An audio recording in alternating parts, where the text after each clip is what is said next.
Palavra da Verdade, com Hernandes Dias Lopes. E eu quero repartir com vocês hoje o texto que está em João capítulo 17. Abra sua Bíblia comigo, por favor. João 17. Tendo Jesus falado estas coisas, levantou os olhos ao céu e disse: Pai, é chegada a hora. Glorifica teu Filho, para que o Filho te glorifique a ti. Assim como lhe conferiste autoridade sobre toda a carne, a fim de que ele conceda a vida eterna a todos os que lhe deste. E a vida eterna é esta: que te conheçam a ti, o único Deus verdadeiro, e a Jesus Cristo a quem enviaste. Eu te glorifiquei na terra, consumando a obra que me confiaste para fazer. E agora glorifica-me, ó Pai, contigo mesmo, com a glória que eu tive junto de ti antes que houvesse mundo. Manifestei o teu nome aos homens que me deste do mundo. Eram teus, tu nos confiaste, e eles têm guardado a tua palavra. Agora eles reconhecem que todas as coisas que me tens dado provêm de ti, porque eu lhes tenho transmitido as palavras que me deste, e eles as receberam e verdadeiramente conheceram que saí de ti, e creram que tu me enviaste. É por eles que eu rogo, não rogo pelo mundo, mas por aqueles que me deste, porque são teus. Ora, todas as minhas coisas são tuas, e as tuas coisas são minhas, e neles eu sou glorificado. Já não estou no mundo, mas eles continuam no mundo, ao passo que eu vou para junto de ti. Pai Santo, guarda-os em teu nome que me deste, para que eles sejam um, assim como nós. Quando eu estava com eles, guardava-os no teu nome que me deste, e protegi-os, e nenhum deles se perdeu, exceto o filho da perdição, para que se cumprisse a Escritura. Mas agora vou para junto de ti, e isto falo no mundo, para que eles tenham o meu gozo completo em si mesmos. Eu lhes tenho dado a tua palavra, e o mundo os odiou, porque eles não são do mundo, como também eu não sou. Não peço que os tires do mundo, e sim que os guardes do mal. Eles não são do mundo, como também eu não sou. Santifica-os na verdade, a tua palavra é a verdade. Assim como tu me enviaste ao mundo, também eu os enviei ao mundo, e a favor deles eu me santifico a mim mesmo, para que eles também sejam santificados na verdade. Não rogo somente por estes, mas também por aqueles que vierem a crer em mim por intermédio da sua palavra, a fim de que todos sejam um, e como és tu, ó Pai, em mim, eu em ti, também sejam eles em nós, para que o mundo creia que tu me enviaste. Eu lhes tenho transmitido a glória que me tens dado, para que sejam um como nós o somos, eu neles e tu em mim, a fim de que sejam aperfeiçoados na unidade, para que o mundo conheça que tu me enviaste e os amaste como também amaste a mim.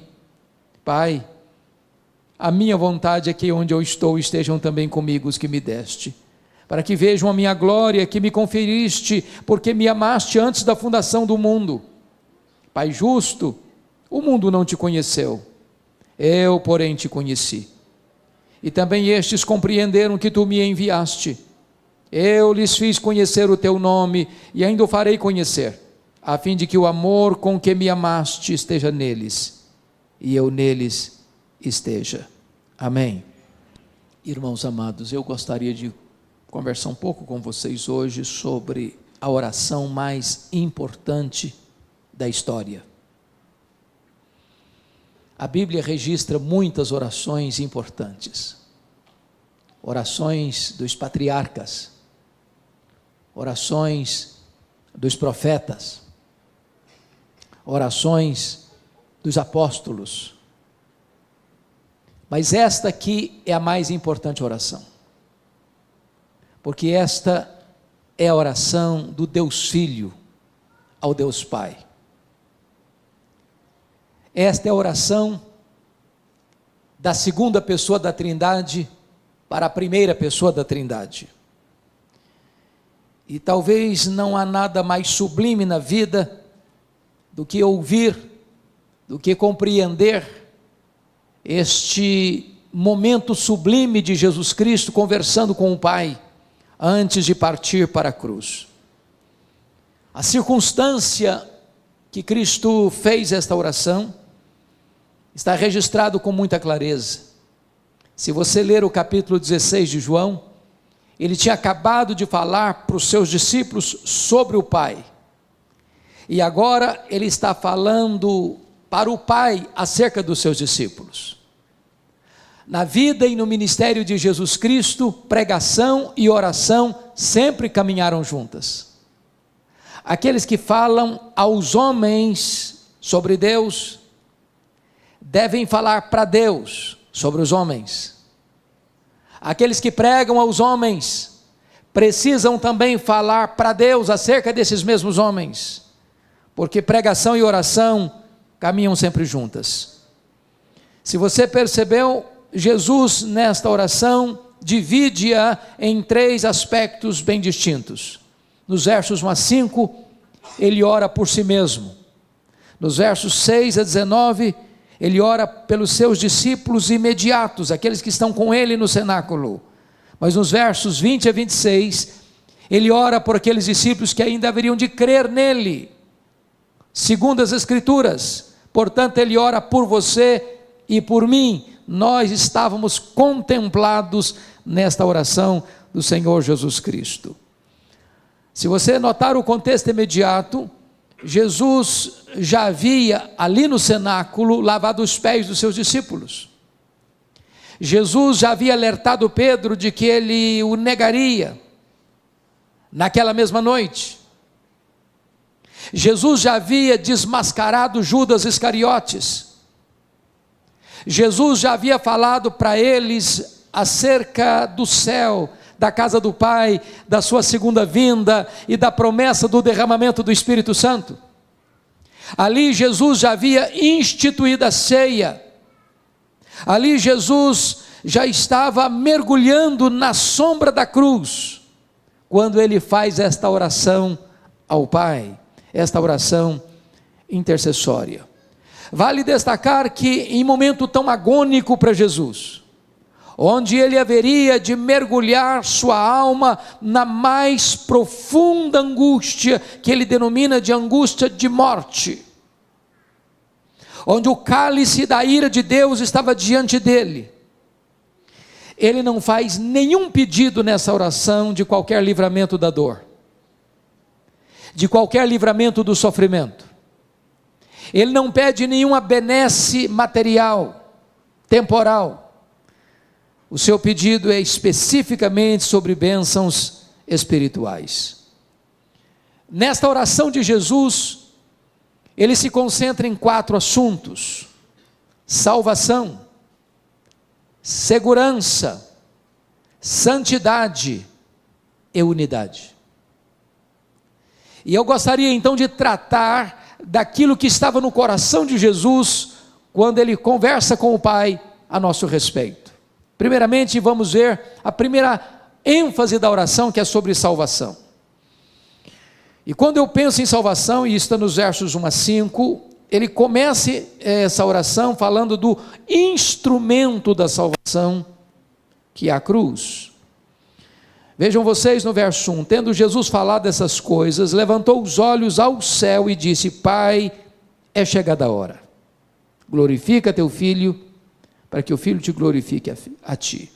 Todos vocês sabem que a vida de Jesus se desenvolveu dentro de uma agenda estabelecida na eternidade, definida no céu, e ele vem à terra para cumprir rigorosamente esse cronograma. Quando solicitaram dele um milagre em Caná da Galileia, ele disse: não é chegada a minha hora. Quando foram prendê-lo, não puderam, porque não era ainda chegada a hora. Esta hora na agenda de Jesus tinha o seu ápice, tinha o seu cumprimento pleno na cruz do Calvário. Essa era a grande hora. Esse era o grande cronômetro de Deus estabelecido lá na eternidade. A grande hora era a hora em que ele daria a sua vida pela sua igreja, a hora em que o seu sangue seria vertido naquela cruz, A hora em que a paz e a justiça se beijariam no topo daquele lenho maldito, naquele tosco monte. Então, ele está falando que esta hora havia chegado, porque na cruz o plano de Deus se cumpriu. Na cruz o projeto redentor de Deus se estabeleceu. Na cruz a vitória de Deus sobre o diabo ficou extremamente eloquente, porque foi lá que ele esmagou a cabeça da serpente. Mas se você perceber, Jesus está dizendo que a cruz haveria de ser o momento do Pai ser glorificado. Glorifica o teu Filho, para que o Filho te glorifique a ti. Entendamos isso, irmãos. Jesus glorificou o Pai de muitas formas. Pela sua obediência, pelos seus ensinos, pelos seus portentosos milagres. Mas em nenhum lugar, em nenhum palco, o Pai foi mais glorificado no Filho, do que quando o Filho estava vertendo o seu sangue naquela cruz. Aquela cruz foi o cenário mais eloquente do amor de Deus. Não há forma de Deus provar que Ele ama você com mais intensidade do que na cruz. Ele prova o seu próprio amor para conosco pelo fato de ter Cristo morrido por nós, sendo nós ainda pecadores.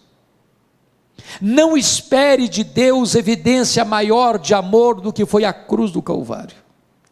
Ali o amor de Deus alcançou o zênite, as alturas mais excelsas. Mas também a cruz não foi apenas o palco do amor de Deus, a cruz foi o palco máximo da justiça de Deus.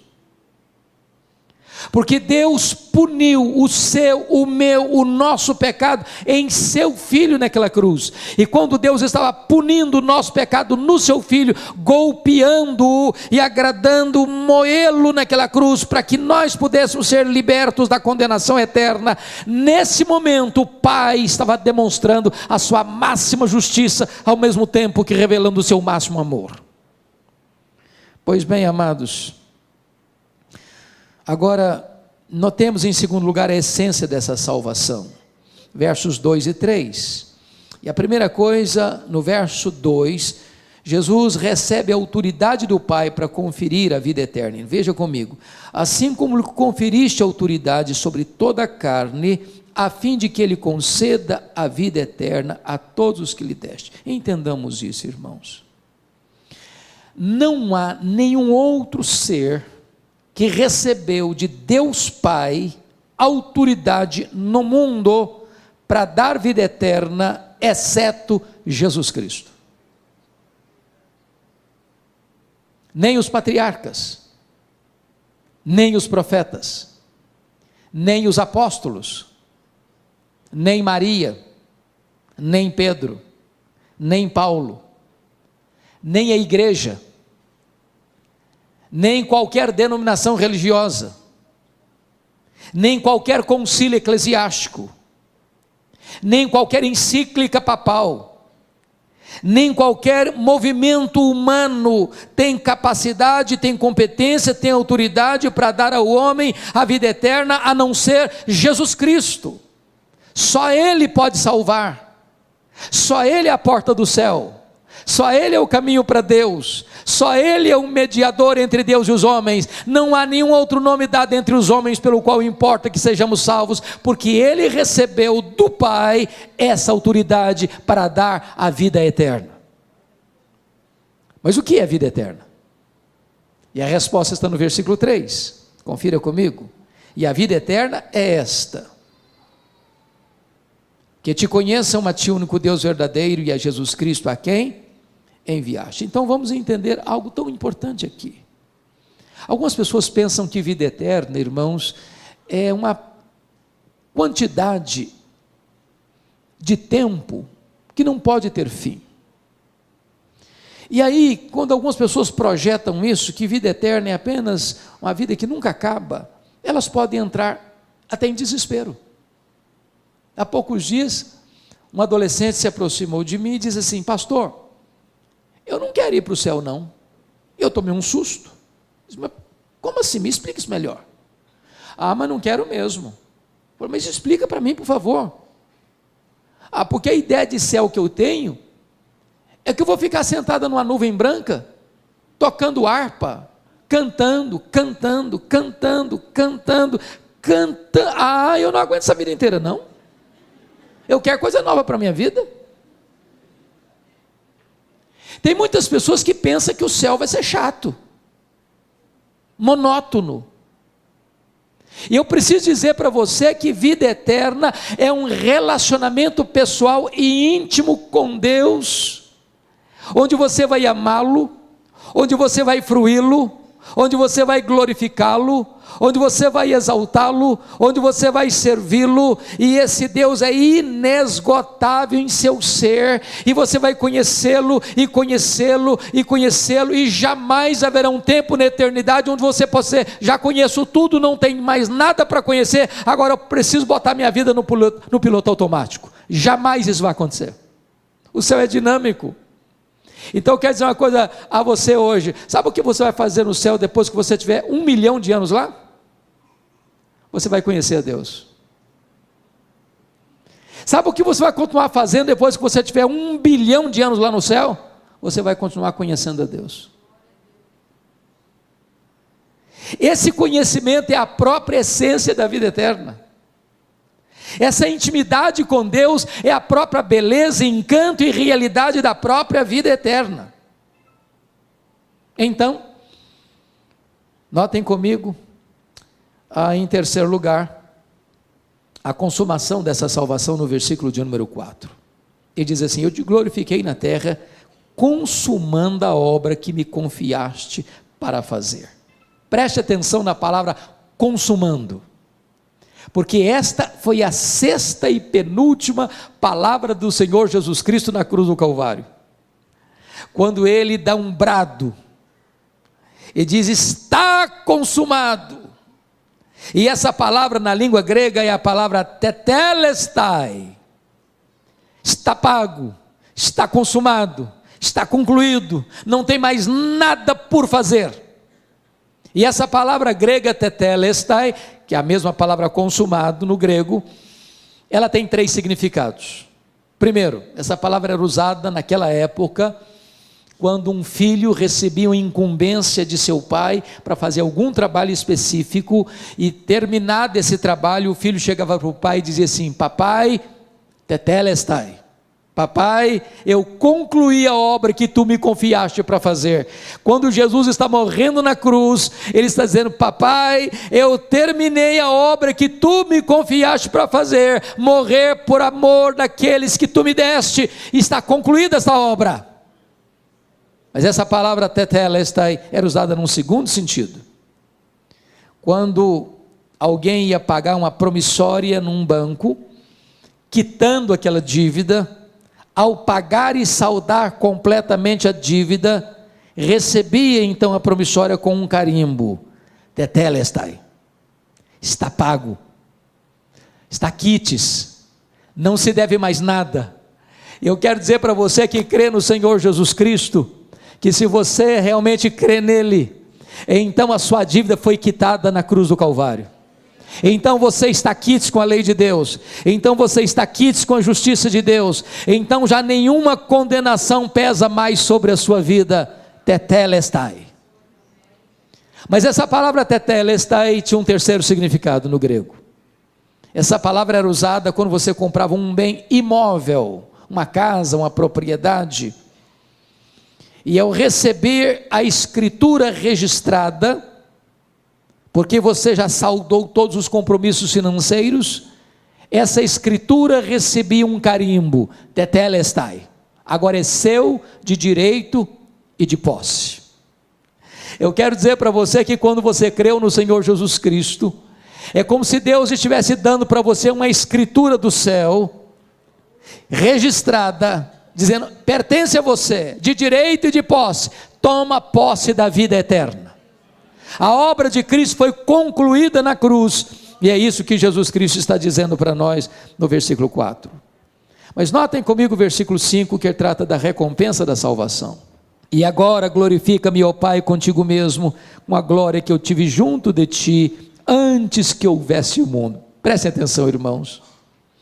A Bíblia não detalha como é que era esta glória que o Filho tinha com o Pai, antes que o mundo fosse criado. Agora imagine, que Deus criou todas as coisas, e o centro do céu é Jesus. Os anjos adoram a Jesus, eles servem a Jesus. Tudo aquilo que jamais olho viu, ouvido ouviu, todas as riquezas e belezas inefáveis, indescritíveis, toda a bem-aventurança, toda a glória do céu, que Ele deixou para vir aqui se encarnar, pisar o nosso chão, vestir a nossa pele, beber a nossa água, comer o nosso pão, chorar a nossa lágrima, sentir a nossa dor e carregar sobre o seu corpo o nosso madeiro. Ele está tomando de volta. E agora diz: Pai, glorifica-me com a glória que eu tive junto de ti, antes que houvesse o mundo. Ele que pagou o preço pela nossa redenção, agora recebe a recompensa. É o que Paulo escreve em Filipenses capítulo 2, ele se esvaziou, ele se humilhou, ele assumiu a forma de servo, ele se humilhou até a morte, morte e cruz, pelo que também o Pai o exaltou sobremaneira, e lhe deu o nome que está acima de todo nome, para que o nome de Jesus se dobre todo o joelho, nos céus, na terra e debaixo da terra, e toda língua confesse que Jesus Cristo é Senhor, para a glória de Deus Pai. Ele está sendo exaltado, essa é a recompensa. Mas preste bem atenção comigo, por favor, no versículo 24, você pode ler o verso 24 comigo? Vamos juntos? Você que tem versão atualizada, vamos lá? Pai, a minha vontade é que onde eu estou, estejam também comigo os que me deste, para que vejam a minha glória que me conferiste, porque me amaste antes da fundação do mundo. Preste atenção nisso. Você que vai para o céu, e se você creu em Jesus, você está embarcando para lá, passaporte garantido, entrada garantida, posse garantida, você vai contemplar toda a glória que o Pai conferiu ao seu Filho. Você não só vai ver, você vai usufruir. Nada que possa se referir neste mundo como belo e encantador pode ser comparado com aquilo que Deus preparou para você. E você vai ver isso, e você vai experimentar isso, e você vai usufruir isso para sempre e sempre e sempre. Esta é a salvação que Jesus está orando aqui por ela. Mas em segundo lugar, irmãos, essa oração trata de segurança, nos versos 6 a 14, porque você pode fazer uma pergunta: bom, ok, ele me salvou, mas quão segura é essa salvação? Será que eu posso ter certeza dessa salvação? Será que eu posso me apropriar dela? Irmãos amados, há muitos irmãos em Cristo, que embora salvos, por desconhecerem esta gloriosa verdade, vivem perturbadas, porque acham que elas podem perder essa salvação, e aí elas pensam: estou salvo de manhã, estou perdido de noite, estou indo para o céu de manhã, meu pai, estou indo para o inferno de noite, sou filho de Deus hoje, amanhã eu já não mais sou filho de Deus. E muitos crentes vivem nessa gangorra espiritual, nesses altos e baixos, porque a grande pergunta que Jesus trata nesse texto é: será que você pode ter certeza, garantia, segurança dessa salvação? Vamos ver a resposta. Primeiro, a nossa segurança está fundamentada na eleição do Pai. Então confira comigo, olha aí por gentileza, versículo 2, a fim de que Ele conceda a vida eterna a todos os que lhe deste. Olha o verso 6, manifestei o teu nome aos homens que me deste do mundo. Olha comigo o verso 9, mas por aqueles que me deste, porque são teus. Olha o versículo 11: Pai Santo, guarda-os em teu nome que me deste. Olha o versículo de número 24: Pai, a minha vontade é que onde eu estou estejam também comigo os que me deste. Preste atenção nisso. Você que creu no Senhor Jesus Cristo é um presente do Deus Pai ao Deus Filho. Deus conheceu você, amou você e escolheu você mesmo antes da fundação do mundo. Ele escolheu você livremente. Não porque Ele previu que você ia crer em Jesus e então Ele escolheu você, não. Você creu no Senhor Jesus porque Ele escolheu você. Ele não escolheu você porque Ele previu que você ia ser santo, não. Ele escolheu você para você ser santo e irrepreensível. Ele não escolheu você porque Ele previu que você praticaria boas obras, não. Ele escolheu você para as boas obras. Ele escolheu você não porque você tinha méritos, você nem existia ainda. Então a escolha divina é a garantia de que eu estou salvo, porque esse decreto foi feito antes que o mundo fosse criado, antes dos tempos eternos. O Senhor Jesus Cristo deixou isso claro, lá em João 6, 37 a 40. Ninguém pode vir a mim se o Pai não o trouxer. Todo aquele que meu Pai me dá, esse virá a mim. E o que vem a mim, de maneira nenhuma eu o lançarei fora. Paulo diz: aos que Deus predestinou, a esses Deus também chamou. Aos que Deus chamou, a esses Deus também justificou. E aos que Deus justificou, a esses Deus também glorificou. Então entenda uma coisa, amado: não fomos nós que escolhemos a Deus, foi Ele que nos escolheu. Não fomos nós quem passamos a amar a Deus primeiro, Ele nos amou primeiro. O nosso amor por Deus é o refluxo do fluxo do amor de Deus por nós. Aliás, nós não poderíamos jamais escolher a Deus, nós estávamos mortos nos nossos delitos e pecados, mas Ele nos amou, Ele nos escolheu e Ele nos deu de presente para o seu Filho, e o seu Filho verteu o seu sangue para nos resgatar da morte e do inferno. Você pode ter segurança. Segundo lugar, como é que você pode ter certeza dessa salvação? Segurança dessa salvação? Primeiro, por causa da eleição divina. Segundo, por causa do cuidado de Cristo. Olha comigo o verso 12.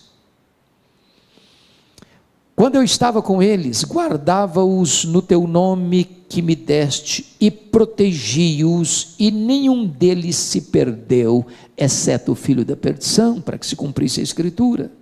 Então preste atenção nisso. O Pai deu você ao Filho. O Filho promete uma coisa: eu guardei todos, nenhum se perdeu.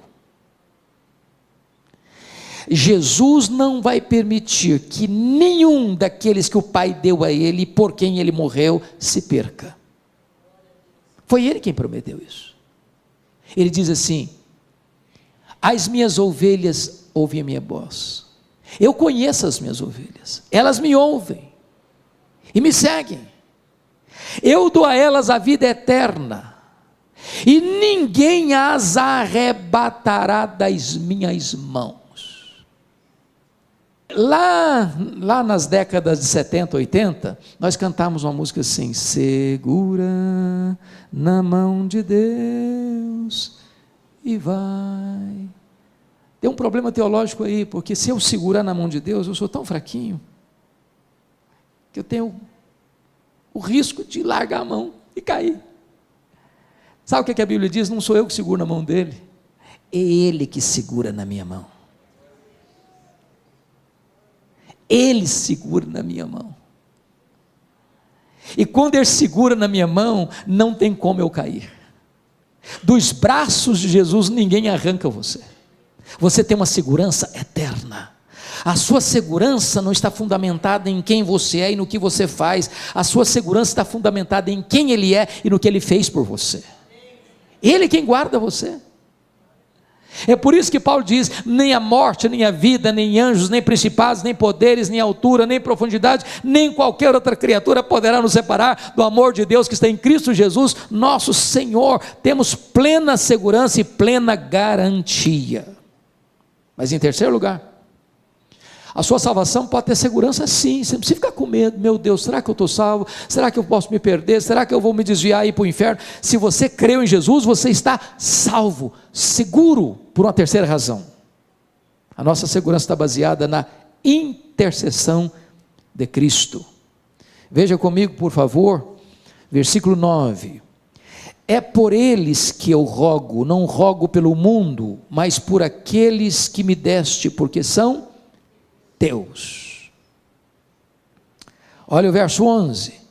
Pai Santo, guarda-os em teu nome que me deste, para que eles sejam um, assim como nós. Agora olha comigo o verso 15. Não peço que os tires do mundo, e sim que os guardes do mal. Agora olha o verso 20. Não rogo somente por estes, mas também por aqueles que vierem a crer em mim, por intermédio da sua palavra. Vamos entender aqui algo glorioso, irmãos. Sua salvação está segura porque o Pai o escolheu. Sua salvação está segura porque o Cristo o guarda. E terceira, sua salvação está garantida porque Jesus Cristo é o seu intercessor. Quando ele termina o seu ministério aqui no mundo e volta para o céu, ele lá no céu está exercendo o ministério de sumo sacerdote.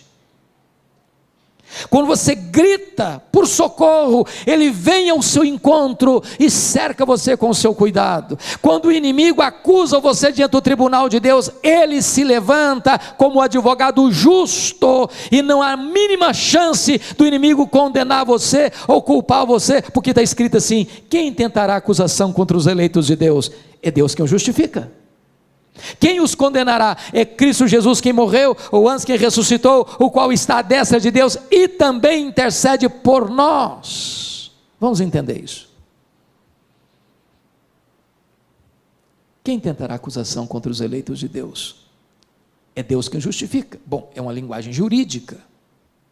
Você e eu estamos acompanhando muito de perto toda a situação de problemas jurídicos no Brasil, mormente depois da Lava Jato.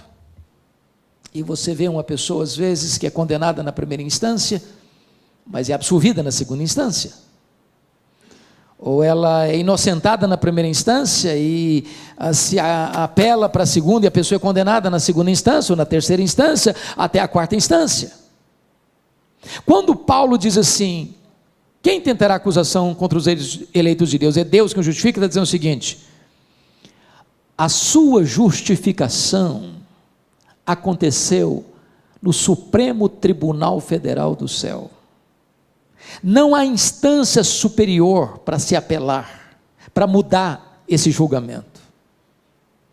O seu julgamento, no sentido de que você está quites com a lei de Deus e com a justiça de Deus, não pesa a condenação sobre você, foi feita na última instância do tribunal celestial, no supremo pretório divino. Não há chance de você ser condenado, porque Deus, o supremo juiz, declarou você já sem culpa, e por uma base legal, um outro alguém morreu no seu lugar, pagou a sua dívida, levou sobre si o seu pecado e recebeu no seu corpo a punição que você devia receber. Se Jesus recebeu a punição por você, você está quis com a lei de Deus, quis com a justiça de Deus, não pesa mais condenação sobre a sua vida. Sua salvação está assegurada. Mas veja você que Jesus agora está intercedendo também por situações da nossa jornada aqui. E por que ele intercede? Confira comigo o versículo 15.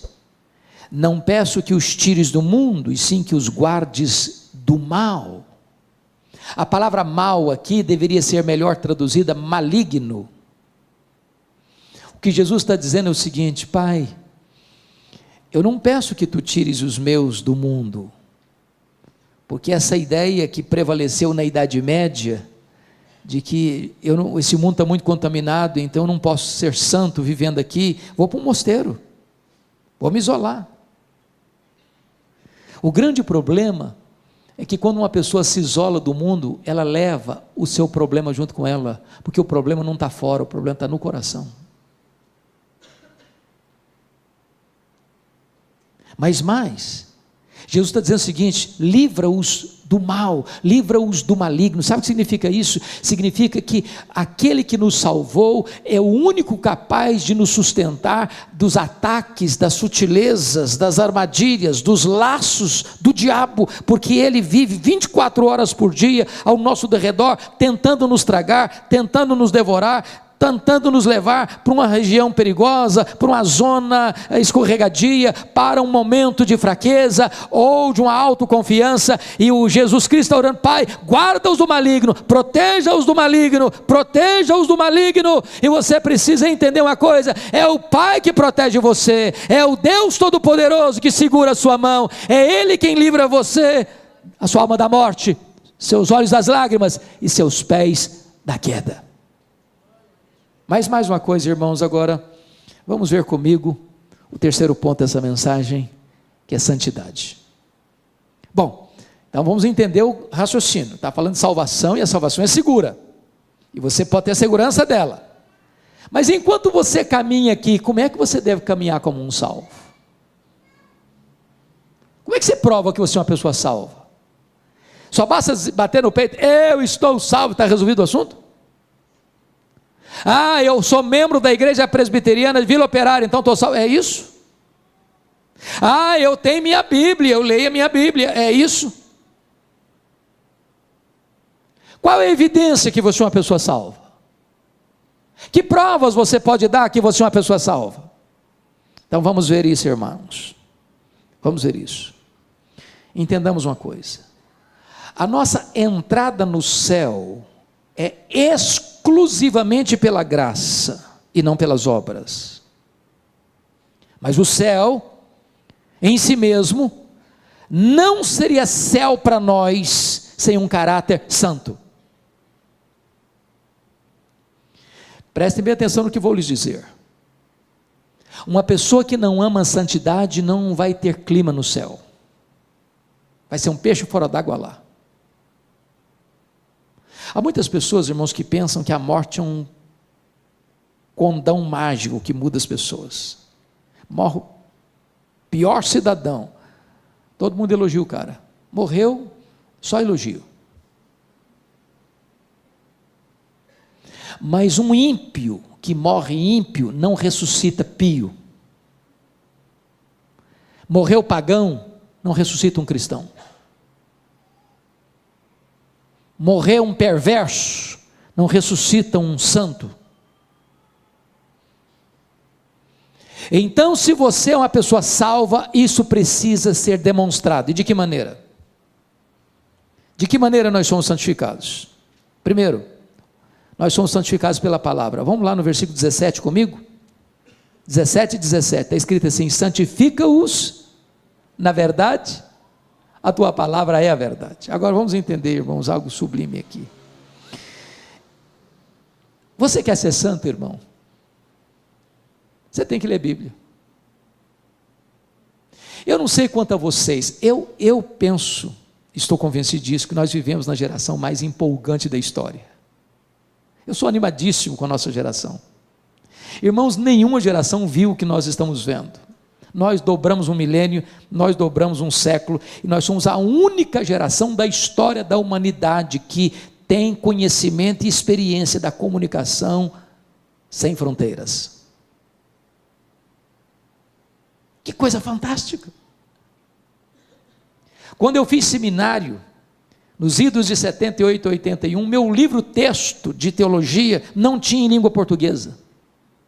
Hoje, as melhores e maiores obras de teologia, todas da história da igreja, já estão em português. Hoje você vai numa livraria, tem Bíblia para criança, tem Bíblia para junior, tem Bíblia para adolescente, tem Bíblia para jovem, tem Bíblia para casal, tem livro para velho, tem Bíblia para casado, tem livro para descasado, tem livro para empresário, tem livro para empregado, tem livro para desempregado, tem Bíblia para qualquer jeito que você quiser. Mas você chega na igreja e diz assim: meus irmãos, vamos abrir a Bíblia lá em Miqueias, e o povo começa a ler lá em Gênesis, para ver onde estão Miqueias, não sabe onde estão Miqueias. Nós somos uma geração Coca-Cola, shopping center, e a geração analfabeta da Bíblia. E se você quer ser santo, você precisa mergulhar na Bíblia. Santifica-os na palavra ou na verdade, a tua palavra é a verdade. Segundo lugar, irmãos, como é que você pode ser santo? Você pode ser santo na medida em que você compreende de maneira sensata o seu relacionamento com o mundo. Mas vamos entender o que é mundo, porque muita gente pensa que mundo é não cortar o cabelo, é não usar batom, mulher não usar brinco, usar adereços, não ir na praia, não jogar futebol, não assistir um jogo de futebol. Tem muita gente que pensa que mundo é isso. Mundo, irmãos, não é físico, mundo não é tangível, mundo é um sistema, mundo é uma cosmovisão, mundo é um conjunto de valores contrário aos princípios absolutos da palavra de Deus. Você liga a sua televisão e você vai ver lá um filme, uma telenovela, ou uma reportagem, ou isso, aquilo, outro, você vai perceber que muitas vezes aquilo vem num viés contrário aos parâmetros e aos princípios de Deus. Isso é mundo. Como é que você vive com isso? Então preste atenção. Primeiro, versículo de número 16, confira comigo. Eles não são do mundo, como também eu não sou. Bom, é chocante eu afirmar isso para você, mas você não é do mundo. E eu não estou dizendo que você é um ET.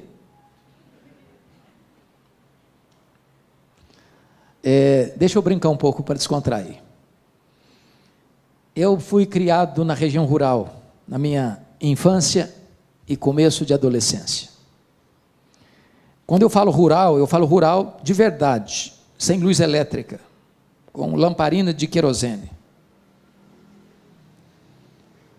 Até os meus 14 anos, eu tinha muito medo de defunto, de gente morta, de gente viva, nenhum medo. Meu pai era um exímio contador de histórias, mas a maioria delas macabras.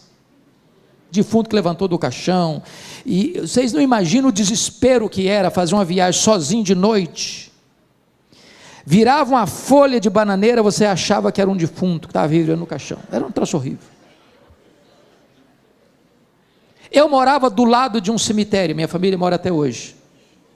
Agora imagine comigo, eu saindo sozinho de casa, ao retornar ter que passar em frente ao cemitério, era um desespero.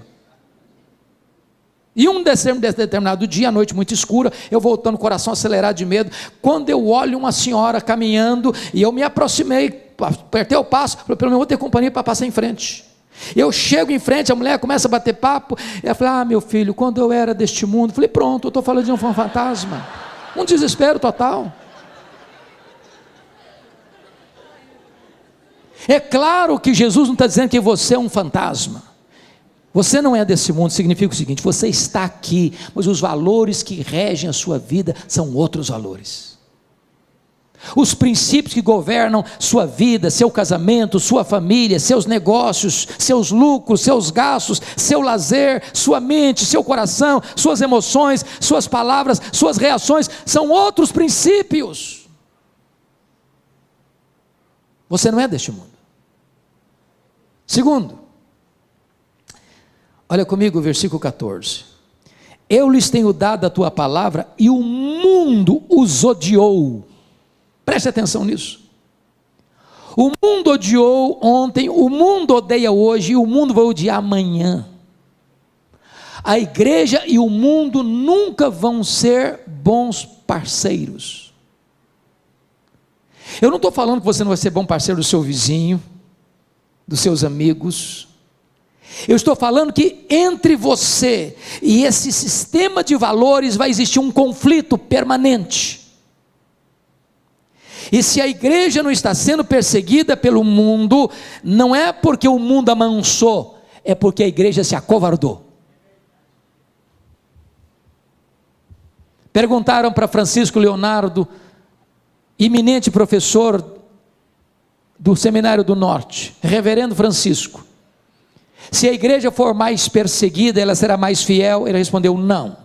Se a igreja for mais fiel, ela será mais perseguida. A amizade do mundo é pior do que a espada do mundo. Terceiro, olha comigo, o versículo de número 11. Estamos no mundo, mas nós somos guardados do mundo. Versos 11 a 15, ele está exatamente tratando dessa questão de você estar no mundo, mas ser guardado do mundo, estar no mundo, mas ser protegido do mundo, de você conseguir ligar a sua televisão e assistir um jornal, mas não permitir que aqueles valores subliminares, ou que estão por trás dos bastidores, mexam com o seu coração, determine a sua mente. Você está hoje em qualquer frente da vida, seja no comércio, seja na indústria, seja no campo, seja na academia, seja onde for, você está lidando com esses valores, mas você está permanecendo firme pelos valores do céu, pelo diapasão do céu. Você é guardado do mundo. Mas notem mais, agora confira comigo o versículo 18, esse 18 é magnífico. Você pode ler o 18 comigo? Vamos juntos? Assim como tu me enviaste ao mundo, também eu os enviei ao mundo. Então preste atenção que tem uma missão e tem uma estratégia. A missão é: Jesus nos envia de volta ao mundo. Mas qual a estratégia? Assim como o Pai me enviou ao mundo, eu também vos envio. Então preste atenção. Você é crente? Ok. Você não pode viver num gueto. Você não pode viver separado, isolado. Você precisa ter amigos. Você precisa se relacionar com pessoas. Você não pode se fechar dentro de 4 paredes. É lá fora que você vai viver a sua vida cristã, convivendo com as pessoas, relacionando-se com as pessoas, influenciando pessoas. Você é o sal da terra, você é a luz do mundo, você é um luzeiro a brilhar. É lá que você vai marcar a sua influência, nos seus relacionamentos, nos seus contatos, sendo uma bênção, sendo um bom vizinho, sendo um bom marido, sendo uma boa mulher, sendo uma boa esposa, sendo um bom filho, sendo um bom pai, sendo uma boa mãe, sendo um bom empregado, sendo um bom patrão, sendo um bom comerciante, sendo um bom amigo. E enquanto você se relaciona, você é luzeiro de Deus a brilhar onde você está. Mas vamos fechar, vamos concluir, irmãos, com o último assunto. Falamos de salvação, falamos de segurança, falamos de santidade. Último ponto: unidade. A pergunta agora é: bom, se Deus nos salvou, e se nós temos segurança dessa salvação, e se nós devemos viver em santidade, como é que eu me relaciono com os outros irmãos que são crentes como eu? Então vamos olhar isso. Unidade. Versos 21 a 26. Primeiramente, o que não é unidade? Tem muita gente que pensa que unidade é: vamos tirar as placas das igrejas. Tem placa demais, tem igreja demais, tem denominação demais, isso está complicando demais. Então vamos fazer o seguinte: vamos juntar todo mundo numa placa só. Não é isso que Jesus está falando. Ele não está falando de uma unidade organizacional. Segundo, Jesus não está falando aqui de ecumenismo. O que é ecumenismo? Ecumenismo significa: não vamos falar de doutrina, doutrina divide, vamos falar de amor, não importa o que você creia, vamos estar juntos. Não, a Bíblia proíbe isso. Não tem unidade fora da verdade. Bom, então o que é esta unidade? Amados irmãos, vamos ver. Unidade significa o seguinte: se você está em Cristo, não importa a igreja que você frequenta, você é meu irmão. Agora convenhamos, é muito triste quando hoje ainda se percebe muitos segmentos religiosos batendo cabeça, brigando uns com os outros, ferindo uns aos outros, numa briga doméstica, onde as próprias ovelhas estão se ferindo, tirando aquilo que nós chamamos da unidade. Nós não criamos a unidade já existe, nós preservamos a unidade no vínculo do Espírito. Mas por que nós devemos buscar a unidade da igreja? Primeiro, porque Jesus pediu isso ao Pai. Olha comigo versículo 21 e 22. A fim de que todos sejam um, e como és tu, ó Pai, e tu em mim, também sejam eles em nós, para que o mundo creia que tu me enviaste. Bom, se Jesus pediu ao Pai que você e eu sejamos um, eu não posso laborar contra esse projeto de Jesus, contra a vontade de Jesus. É hora da igreja parar de brigar uns com os outros, por diferenças secundárias, e entender que o que nos une é o sangue do Cordeiro. Só existe uma igreja, irmãos, só existe uma noiva, só existe um rebanho, só existe um corpo de Cristo. E essa igreja não é a presbiteriana, não é a batista, não é a metodista, não é a wesleyana, não é a assembleiana, não é a católica, não é nenhuma denominação. Certa feita, John Wesley, o grande avivalista do século XVIII, teve um sonho. E ele sonhou que ele foi ao inferno. E aí ele perguntou assim: tem metodista aí no inferno? Respondeu: está cheio. E presbiteriano tem? Eu falei: tem muito. Tem católico? Tem demais. Ele ficou escandalizado. Aí no sonho dele foi para o céu. Perguntou lá assim: tem metodista aí no céu? Tem não. E presbiteriano? Tem também não. Tem católico? Também tem não. Falou: mas quem tem aí então? Apenas aqueles que foram lavados no sangue do Cordeiro. Esta é a igreja, irmãos. Nós estamos separados em placas, e não estou dizendo que nós vamos jogar as placas fora. Nós amamos a nossa igreja, nós amamos a nossa denominação, e nós defendemos a nossa denominação, cada um de nós aqui, mas o que nos une é o sangue do Cordeiro. Se estamos em Cristo, somos um. Segundo lugar, irmãos, por que nós devemos buscar a unidade? Por causa da nossa origem espiritual. Olha aí comigo o verso 21, a fim de que todos sejam um, e como és tu, ó Pai, em mim e eu em ti, também sejam eles em nós. Agora preste atenção, se eu sou filho do Pai, se eu fui remido pelo Filho, e o Pai e o Filho são um, e o Filho pede ao Pai para que nós também sejamos um, então por causa da nossa origem espiritual, eu não posso laborar contra o meu irmão, brigando com o meu irmão, machucando o meu irmão, falando mal do meu irmão, dividindo-me do meu irmão. Eu sou um com ele, tenho o mesmo sangue. O sangue do Cordeiro nos lavou do mesmo jeito. Terceiro, por que nós devemos ser um? Nós devemos ser um por causa da nossa missão no mundo. Olha comigo, por gentileza, o que ele vai dizer no versículo 21, a fim de que todos sejam um, e como és tu, ó Pai, em mim e eu em ti, também sejam eles em nós, para que o mundo creia que tu me enviaste. Aqui está, meus irmãos, o que Francis Schaeffer chamou de apologética final. O mundo vai olhar para nós, o mundo não vai achar que nós somos discípulos porque nós somos fiéis na doutrina, embora sejamos fiéis na doutrina, é uma coisa fundamental, ser fiel na doutrina é fundamental.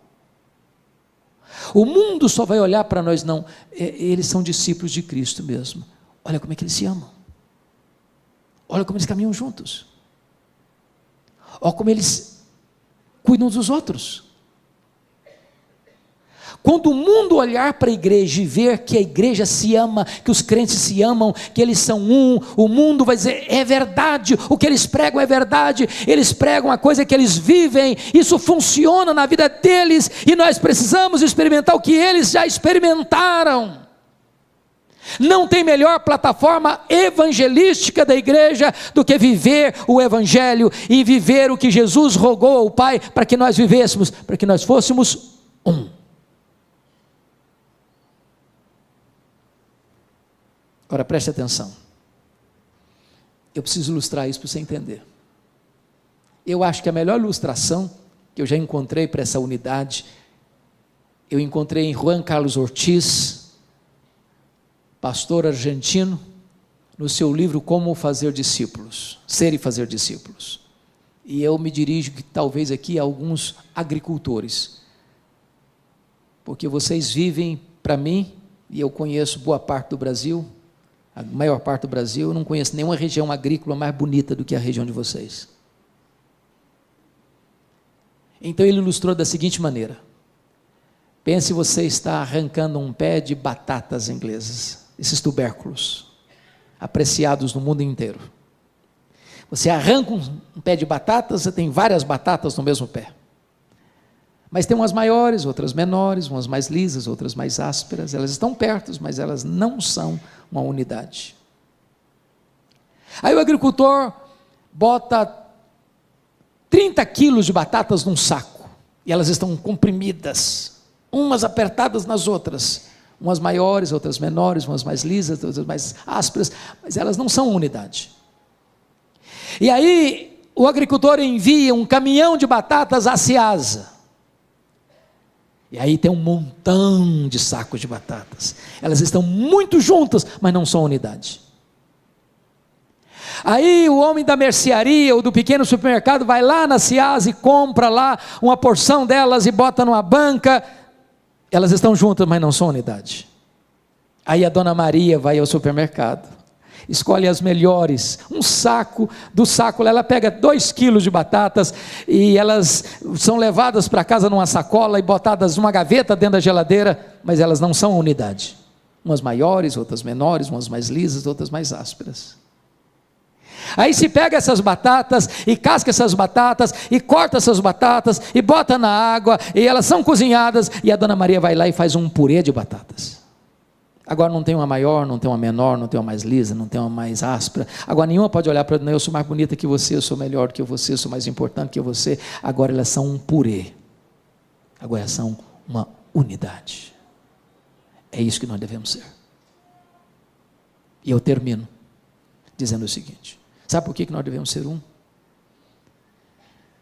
Porque esse vai ser o nosso destino eterno, verso 24, pois a minha vontade é que onde eu estou estejam também comigo os que me deste.